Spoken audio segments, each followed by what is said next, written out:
الشيطان الرجيم بسم الله الرحمن الرحيم ألم نشرح لك صدرك ووضعنا عنك وزرك الذي أنقض ظهرك ورفعنا لك ذكرك فإن مع العسر يسرا إن مع العسر يسرا فإذا فرغت فانصب وإلى ربك فارغب صدق الله العظيم. Assalamualaikum warahmatullahi wabarakatuh.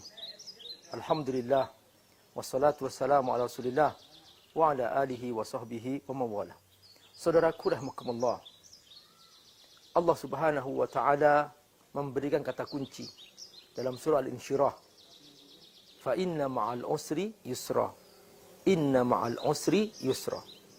Di sini Allah Subhanahu wa taala menggabung antara kata al-usr dan kata al-yusr dengan kata ma'a, bahwa pasti setelah seseorang bercapek-capek, berlelah-lelah, bersulit-sulit, sabar berjuang, maka pasti di balik itu dia akan mendapatkan kemudahan.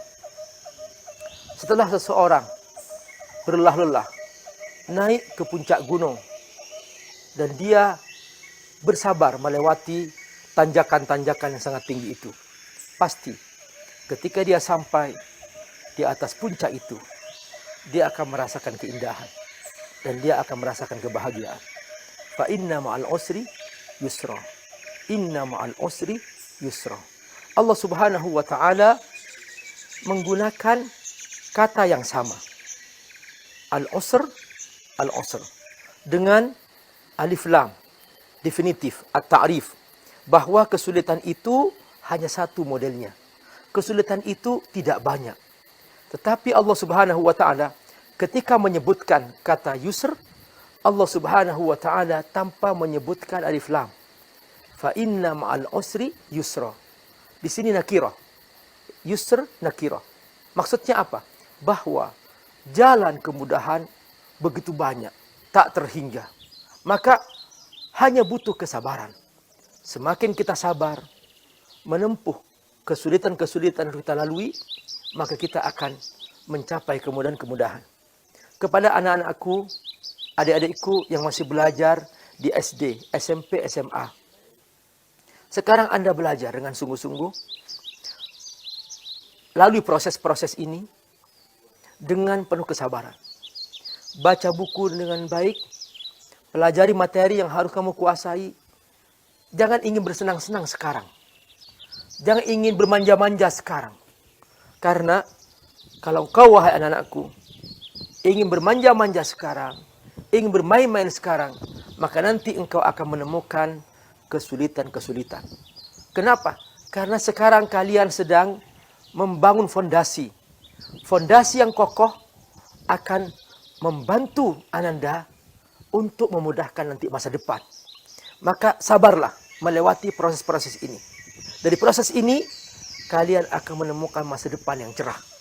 Sebaliknya, anak yang ingin bermain-main sekarang, membuang waktu sekarang, maka dia nanti begitu masa tua, dia tidak punya kelebihan apa-apa. Maka dia di masa tua, tidak ada orang membutuhkannya.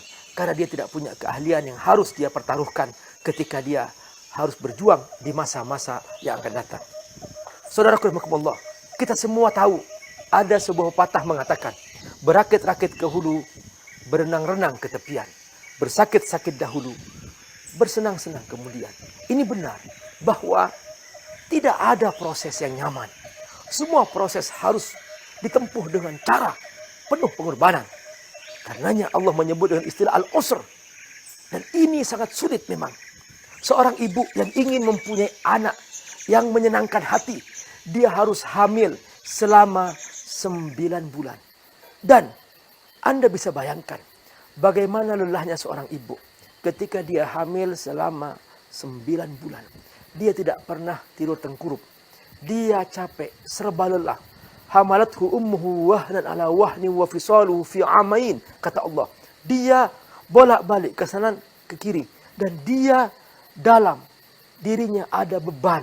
Itulah kandungan yang harus dia jaga. Penuh lelah, mencapekkan memang. Tetapi begitu anak ini lahir, sang ibu sangat sayang kepadanya. Inilah anak dambaan hati. Apapun kelahirannya, anak adalah merupakan kerinduan seorang ibu, orang tua yang sangat merindukan kelahirannya.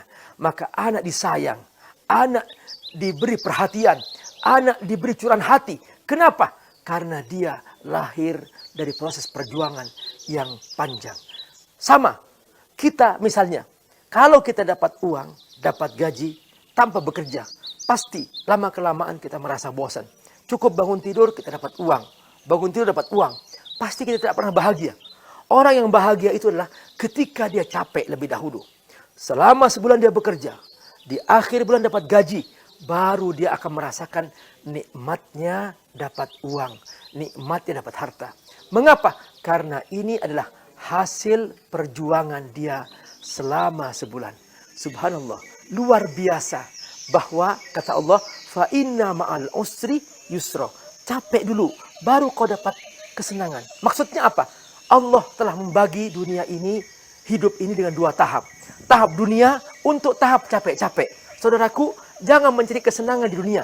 Dunia bukan tempat bersenang-senang. Sekarang tahap kita bercapek-capek. Laqad khalaqnal insana fi kabad. Aku ciptakan kamu serba lelah, serba capek. Tapi ingat kata Allah Subhanahu wa taala, kalau kau sabar mentaati Allah, jauhi apa yang Allah haramkan, bersungguh-sungguh mengisi salat malam, bersungguh-sungguh membaca Quran, tidak ada waktu kosong, kamu terus mengisi hidupmu dengan kebaikan-kebaikan, berbagi, membantu orang lain dengan penuh harapan bahwa kita hanya mengharapkan ridha Allah Subhanahu wa taala. Curahan hati yang seperti ini, kita bantu saudara kita yang ada di Rohingya, yang ada di Palestina, yang ada di Uighur. Kita bantu mereka, kita bahagia. Kenapa? Karena di akhir hidup kita, kita akan kembali kepada Allah membawa pahala besar. Inilah yang kata Allah, Bismillahirrahmanirrahim. Ya ayyatuhan nafsul mutmainnah, irji'i ila rabbiki radiyatan mardiyah, fadkhuli fi ibadi, wadkhuli jannati. Wahai hambaku, masuklah surga.